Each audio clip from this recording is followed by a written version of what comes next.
Head high, shoulders square, now get your feet up off the ground. Get ready to Shero up to your Shero Square. Hello and welcome to another episode of Shero's Quest. I'm your host, Anita M. Today we're looking at the courageous spirit of a woman that has gone through kidney transplant. Joining me today is Denise Martin of Pennsylvania. Denise is a kidney transplant recipient, and she's here to share her journey with us. Welcome, Denise, and thank you for coming on Shero's Quest to share your journey. Well, I thank you for inviting me and being able to tell my story in hopes that that can help others with their journey also. When was your diagnosis and what led to your chronic kidney failure? So my diagnosis actually, what made me aware of my kidney disease was approximately about 26 years ago. I gave birth to my second daughter. And after I delivered her, I found myself in labor and delivery for 8 days because my blood pressure would not go down. They had tried everything, had me in a dark room. I couldn't have any type of visitors. And then I finally got released. And when I got released, my doctor, and I really have to thank her, my primary doctor at the time was determined to find out what was going on with my blood pressure. We did all the types of testing. When I had a kidney biopsy, and my last test that they did on me to see what was going on in my body, because they couldn't figure it out, is that because my blood pressure still, all the medication they were giving me, it was not really working. So they gave me a PPD for tuberculosis. And I was informed that if it raised, I had tuberculosis. It didn't raise, I had sarcadosis. So I found out that what led to my kidney disease is that I was diagnosed approximately 26 years ago, as I said, with sarcadosis.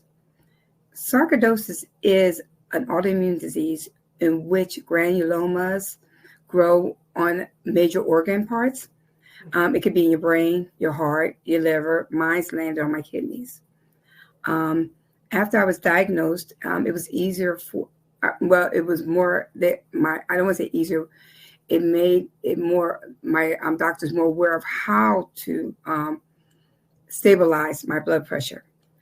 But I was referred to a nephrologist, as well as I was referred to a pulmonologist. And I found out that after them doing a CAT scan on my kidneys, that I was told that it was a good chance that I would have to go on dialysis within 5 years. And this is, when I said I had my second daughter, I didn't tell you the age. I was 32. Okay. So to hear at 32 that in 5 years you'll be on dialysis. When you talk about going on dialysis, that's where they're cleaning out the potassium and things from your blood and then putting your clean blood back into your system. So yes, process. How long of a process is that, and how many times a week did you go for dialysis? So as you said, dialysis is basically cleaning the toxins because you no longer can urinate, and urination is what cleans your the toxins out of your body. You know, certain foods you eat, and all, and because your kidney doesn't work as well or at all, you're unable to get it out. And what the machine does is it filtrates and cleans your blood. And you're right, it pulls the blood out your body, filtrates it, and then puts it back in. I'm sorry, I forgot your other question. How long is the process, and how many times a week? The average person who is on dialysis are usually have to be in the chair for approximately 3 to 4 hours, but mostly 4 hours.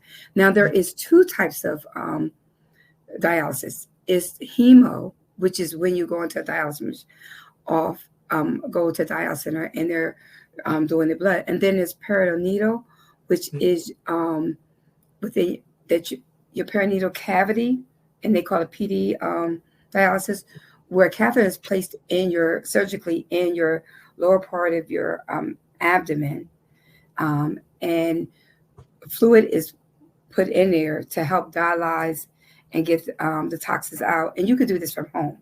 Mhm. So some people do dialysis either from home or in a center. And the when you're doing it from home and doing it PD, that PD way, you usually do it at night. It's a big machine, and it's different fluid packs that are sent to your home. You're weighing yourself to see how much fluid is on you and how much in order to pull it off of you. And the fluid that's in the machine is going through your body, but it's also, instead of it going to a machine, it is pushed into you, and then the toxins are actually, the tube is streamed into your bathroom, your toilet. Okay. What type of dialysis were you? Both.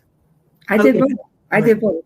I did the home dialysis which is a peritoneal dialysis, and I've done that probably for about a year, and I did the hemo for most part of my dialysis time.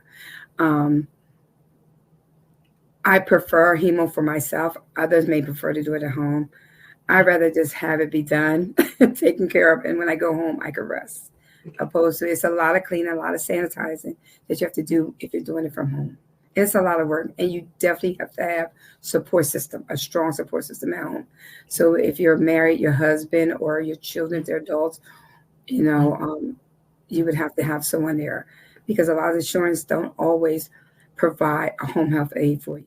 You were on the transplant list for 4 years. No, actually, two. Two. Wow. And Yeah. that's one of the things that is rare, because they say that African Americans are not rated the same when it comes to gaining transplants. And do you know your donor? So I don't know my donor. I've Mhm. never met my donor. But I was a rare case, because Okay. the way, what I think a lot of um, people don't understand is that how you get on the when you get on a list, Mhm. after making sure that you're going to your treatment regularly. You can't be missing treatments. That you're doing what you're supposed to do. Mhm. But also it's blood type. Right. And my blood type is sort of, it's not rare, but it's close. Mhm. Okay. Um, usually someone who's O positive, O Mhm. negative, Mhm. usually, or B or A. Well, I'm AB positive. AB Wow. negative, I think, is the rarest. So I'm Mhm. right behind. Mhm. Um, when I was at the center, I would see everybody pop up and say, I got a kidney, I got a kidney. I'm looking around like, wait a minute, what about me? So I went to the transplant office and asked them. And they Mhm. explained to me that it's maybe difficult because of my blood type, Mhm. one. And then two, it could take up to 5 years. I was heartbroken. Mhm. But after I got through everything and I started praying, I said, God, if this is your will for me to be on dialysis, then this is what I'll do. And I'll be the best person that I can be. That was I want to say in November. I got, actually, the social worker came up to me the day before and says, I think we have a match for you. Wow. Pack your stuff when you get home. Saturday morning. We'll call you first thing in the morning. Now, I was excited, but I wasn't, because I actually got an offer a couple months prior and it fell through. Mhm. So I'm like, okay, I'll go home. I packed my bags. 6 o'clock in the morning, I got the call. Come straight to the hospital.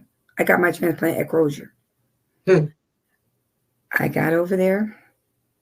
Everything was set up for me.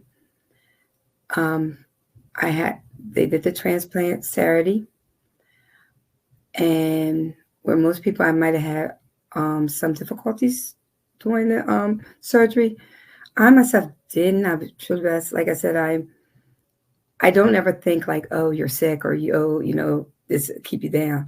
Mhm. My ex-husband had brought my daughter up the next day and said, "We're going to go see your mother." I had the transplant, like I said, Saturday. Sunday they came. He prepared her like, "Your mom's going to have all these tubes coming out of her.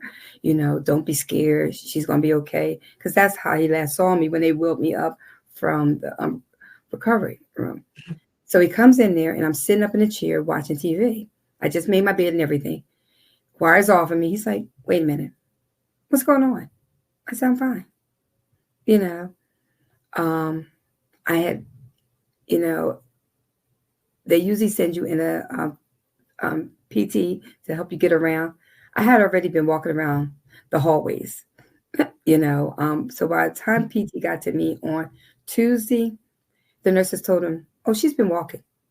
I don't know what else you can do for her. She's been doing everything. She's been cleaning her room. She's been doing everything." So that Wednesday, I got discharged. So just imagine from Saturday having a transplant to Wednesday, I was home again. And from that point on, I have to say that I've been truly blessed. I didn't have any rejection. My medication was on point. I had no problems. Everything went really great for me.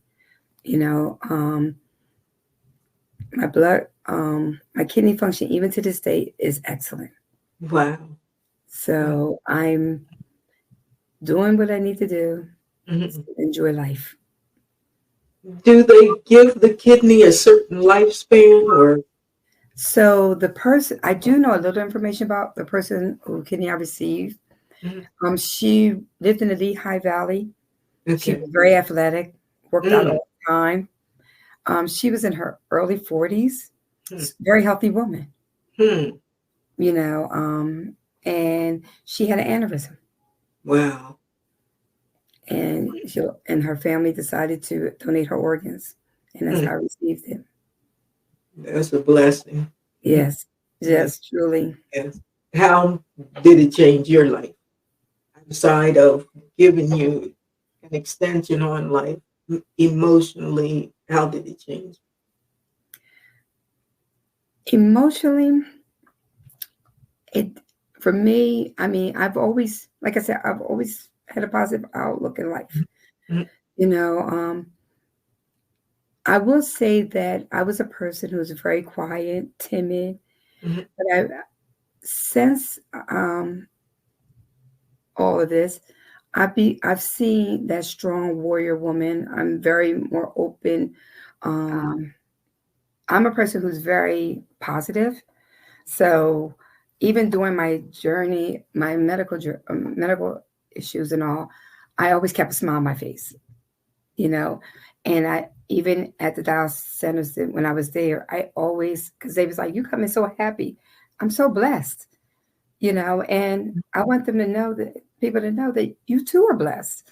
We should be happy, Exactly. And I, like I said, I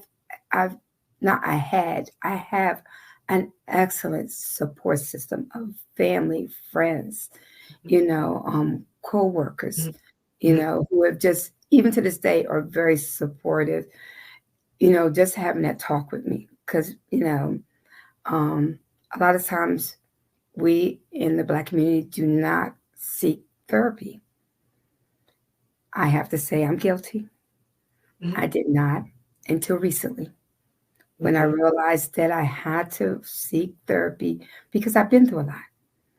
And as mentally strong as I think I am, there's a lot of things I need to heal to make me a better person, to show my children about healing in order to be a better person for myself and for my family.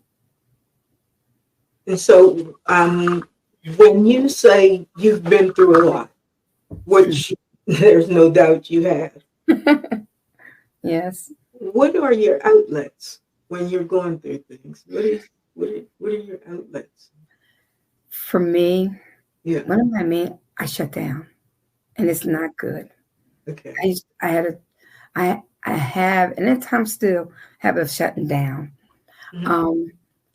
I have to say, me getting involved with therapy has now been my outlet. Hmm. But I will also say, prior to getting in therapy, I work with an amazing team, and we have therapists in our office Okay. who I am able to utilize their So friendship and their services. that's So great. Hmm. I'm Hmm. truly, truly blessed. Are you educating others? You're educating others about kidney failure and kidney disease, and Most definitely, mhm, most definitely, I am. Um, when because especially when I hear conversations about blood pressure mhm, and diabetes, and a lot of times, for example, with diabetes, everyone always relate to when you're diabetic, you will lose limbs, and I remind them about their major organs that are at risk. mhm, Same with blood pressure.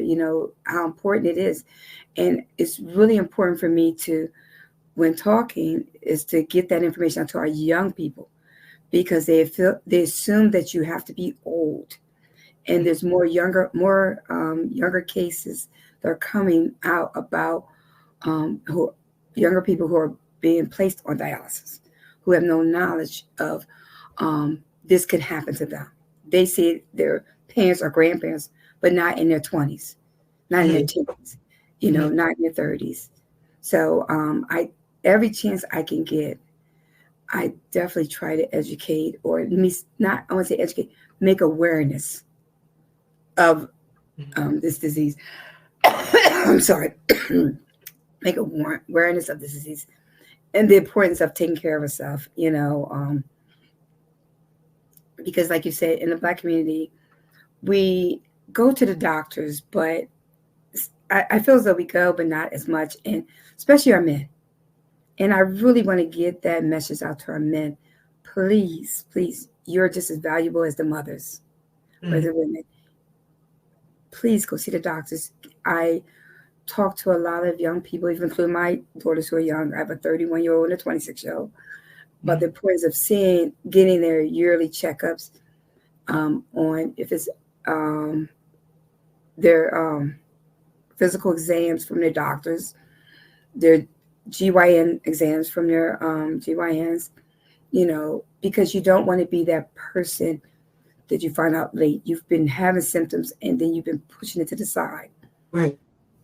Um, I have this little saying I said, I always tell my girls, I said, don't sit up there and wait till you got all feet but one toe sticking out the grave and asking the doctor to save you. Why Right. don't we try when Exactly. we have symptoms? Mhm. And that way, they may not be able to clear, I mean, like, use a magic wand and clear them, but they can actually educate you. You can actually be stabilized and live still a long and healthy life. Mhm. Mhm. That's a great message, and one that needs to be actually heard because, as you Yes, said, so many of us are interested in fixing ourselves, and yes, that's not something we can do. And a lot of times we're under the belief, and I think that stems back to finances and it does. slavery time, really, of not being able to afford the doctor or the health disparities that are still going on, believing that we're not going to be treated fairly. And so a lot of times, African Americans, Hispanics as well, as will stay away from the doctor and Mm, come to believe in home remedies. But doctors have case studies and have a little more knowledge than the layperson on the different things that are going on within our bodies. So it's great that you're doing that type of work and outreach with people, and also showing with the way that you care for yourself and continue to follow the rules of your own health to stay on track with your own health. Now, when we talk about dialysis, the kidney transplant, and let's go back to the sarcoidosis. yeah. Um, that was your first time hearing of it when you were pregnant with your daughter. Yes, it was my first time hearing about it. Um, Mhm. but I started my research Okay. on it because my favorite line is knowledge is power. Mm-hmm. I want to just hear about it. I went on it. This is a time when it's time to start Googling and learning about what it is, you know. And with sarcoidosis, and it is an autoimmune disease, there is no um, one is no cure for it, but you can be. And a lot of people walking around with sarcoidosis and don't even know it. It really is known in the Black community as well as in the brown community. Um, People can actually walk around with no symptoms. Right. And one of my symptoms that I had, and I didn't realize it was when I would be at work, I had a cough. Okay. And everyone, I was known by this cough. Mm-hmm. My daughters would say, I know where my mom is because she's over there. I can hear her coughing. It was just Mm-hmm. this dry cough I had. Mm-hmm. I'm thinking it was maybe a little cold, or maybe just I had a cough. I couldn't figure it out, or maybe dust. That was always my answer, dust. Mm-hmm. Um, and then I was also fatigued.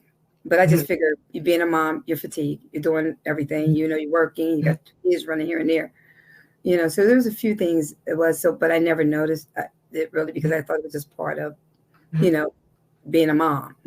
Mm-hmm. Uh, and then once I realized that it's an autoimmune disease in which there's no type of sign or, like some may say, if this like there's nothing that tells you that where it came from. It's believed that from air fresheners, like spraying air fresheners and all, it's believed, but it's not really scientifically fact. And I was a person who sprayed a lot of air fresheners around. I always was spraying stuff. It's believed, but there's and then the thing about sarcoidosis, as I said, it lands on a major organ usually. Yeah.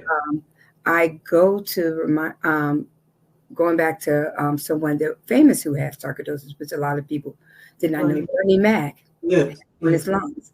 And sarcoidosis is really known to hit your lungs more than any of the other organs. Yes. And it's really hard because if you're a smoker, I would say not smoke. We knew Bernie smoked and didn't care. He's going to live his life. But you have a lot of problems breathing, a lot of people find themselves on oxygen. It's really a mystery, autoimmune disease, because it can come and it can go.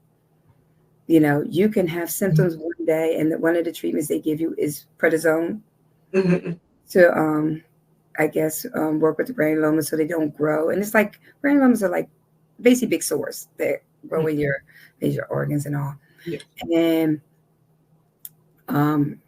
they'll give you the prednisone. I would receive prednisone for 10 months,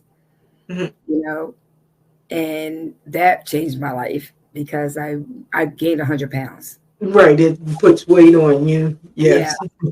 And, but I can want change your mood too. I was very moody. Yes. If you touched me, I bruised. Yeah. And just, I was always hungry. One night I was hungry. I'm like, I don't want to eat, but you're going to eat because your body just really thrives for food more than ever. And then my doctor told me after being on the prednisone, she was like, oh, don't worry. I said, oh my God, all this way I gained. She said, don't worry about it. You'll lose as soon as I take you off. I was on 50 milligrams a day for 11 months. Wow. And I've been there. Yes. And when she weaned me off, I'm looking for the weight to lose. This is the problem. You gain that weight. You develop new health issues. I had developed diabetes. I developed high blood pressure. I developed high cholesterol that I didn't have as before. Sharing your story is definitely helping someone else that is either going through the same thing or knows someone going through it. Because although we live different lives and experience different things, our stories are very helpful to others. And once again, I find within you my Shero, and I wish you all the strength and continued success. Thank you so much. Thank you for the invite. And this was really great. I love telling my story, because my story, in hopes that someone hears and understands and know that they're not alone. Okay. Thank you so much. You're welcome. Thank you.